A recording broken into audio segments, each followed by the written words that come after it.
মিরপুর ফ্ল্যাটে পচে গলে যাওয়া সেই মা এবং 4 সন্তানের অবস্থা তুলে ধরা হলো। আপনারা নিজের চোখে দেখুন, মায়ের চেহারা, মায়ের অবস্থা কঙ্কালের মতো হয়েছে। অথচ তার ঘর এবং বিছানার অবস্থা দেখুন। অথচ কোনো সন্তান একদিনও ওই মায়ের কোনো খোঁজ খবর রেখেছে বলে, মাকে একটু যত্ন করেছে বলে কি আপনাদের কাছে মনে হয়? আপনারা কমেন্টে বলুন। আমার প্রশ্ন হয়, এত কষ্ট করে সন্তানদের শিক্ষিত করার পরেও কিভাবে সন্তান এত কুলাঙ্গার হতে পারে?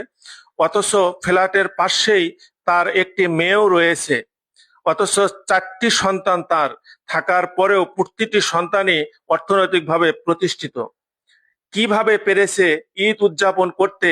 পাশেই মা কিভাবে রয়েছে, অথচ কেউ কোনো সন্তান সে মায়ের কোনো খোঁজ খবর রাখেনি। আসলে বাস্তবতায় কি মা ছিল সবার বিরক্তের কারণ? তা না হলে তো যে কোনো একটি সন্তান মাকে নিয়ে তার ফ্ল্যাটে রেখে দিতে পারতো। আসলে সে ধরনের কোনো বালাই ছিল না।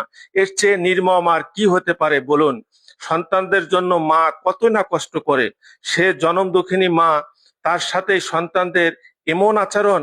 এরা হচ্ছে সবচেয়ে বড় বিশ্বাসঘাতক। এদের দৃষ্টান্তমূলক শাস্তি কামনা করছি। বেশি বেশি করে শেয়ার করুন প্লিজ।